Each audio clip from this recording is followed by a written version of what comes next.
পটিয়া উপজেলা পরিষদের নবনির্বাচিত চেয়ারম্যান আলহাজ দিদারুল আলম দিদার তার শোভনদণ্ডী গ্রামের নিজ বাসভবনে পটিয়াবাসীর সাথে ঈদুল আজহার শুভেচ্ছা বিনিময় করেন। এ সময় তিনি ত্যাগের মহিমায় পবিত্র ঈদুল আজহার শিক্ষা গ্রহণে প্রত্যেক মুসলমানদেরকে নিজের মনের পশু কোরবানি দিয়ে প্রকৃত মুমিন হিসাবে গড়ে ওঠার আহ্বান জানান। তিনি প্রধানমন্ত্রী শেখ হাসিনা ও পটিয়ার এমপি মোতাহেরুল ইসলাম চৌধুরীর পক্ষ থেকে সবাইকে ঈদের শুভেচ্ছা জানান। এ সময় পটিয়া পৌরসভা আওয়ামী লীগের সভাপতি আলমগীর আলম, উপজেলা আওয়ামী লীগের সাবেক সাধারণ সম্পাদক নাসির উদ্দিন সহ বিভিন্ন পেশাজীবী সংগঠনের নেতৃবৃন্দ সহ অনেকে উপস্থিত ছিলেন। আমার প্রাণপ্রিয় পটিয়াবাসীকে ঈদুল আজহার শুভেচ্ছা জানাচ্ছি এবং সবাই সুন্দরভাবে ঈদ করুক, সবার জীবন শান্তি বয়ে নিয়ে আসুক। পাশাপাশি আমাদের পটিয়ারেই একটি ইউনিয়ন, 1 নম্বর কোলাঘাট ইউনিয়নে আজকে 12টা বাড়িতে আগুন বসীভূত হয়ে গেছে, কিছুই নেই, ফায়ার সার্ভিস গেছে, তারা তদন্ত করতেছে কত ক্ষয়ক্ষতি কীভাবে হয়েছে। আমিও নির্দেশনা দিচ্ছি এমপি মহোদয়ের সাথে ইতিমধ্যে কথা হয়েছে যে উনিও ফায়ার সার্ভিসকে বলেছেন, আমিও বলেছি একটা ক্ষয়ক্ষতি নিরূপণ করার জন্য।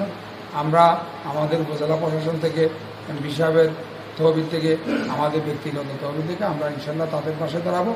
আমি আহ্বান জানাবো আমাদের পরিবার যারা ধনাঢ্য ব্যবসায়ী আছেন, শিল্পপতি আছেন, তারাও যেন এই 12টা পরিবারের প্রতি দাঁড়ায়। তাদের কিছু নেই, একটা কিচ্ছু নেই, লোকগুলোর কাপড় চোপড়ও নেই, ভালো নেই, তাদের পাশে একটু দাঁড়ানোর জন্য আগামীকাল ঈদুল আজহা, এই আজহার পর্বটা যেন তাদের পাশে দাঁড়ায়।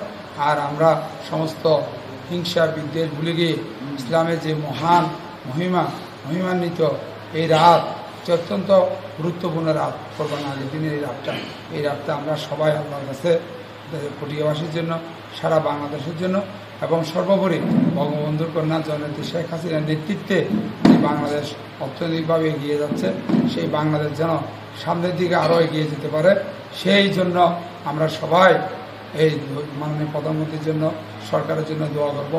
আমাদের রাজনীতির বাতিঘর, আমাদের মাননীয় সাংসদ বীর মুক্তিযুদ্ধ আলহাজ আইবিএম মহিউদ্দিন মোতাহেরুল ইসলাম চৌধুরী সাহেব, ওনার জন্য দোয়া করবেন। উনি যেন পটিয়ার মানুষকে যে কথা দিয়েছেন, ওনার যে আশা আকাঙ্ক্ষা, সেই আশা আকাঙ্ক্ষা পূরণ করতে পারে। পাশাপাশি আমি একজন সেবক হিসেবে আমিও অনেক মানুষকে কথা দিয়েছি যে অনেকগুলো কাজ করব, কথা দিয়েছি, সেই কথাগুলো যেন পূরণ করতে পারে ঈদুল আজহার প্রারম্ভের রাত্রে। আমি সেই দোয়াটাই পটিয়াবাসীর কাছে চাচ্ছি। সবাইকে ধন্যবাদ। খোদা হাফেজ। বাংলাদেশ চিরজীবী হোক। জয় বাংলা, জয় বঙ্গবন্ধু।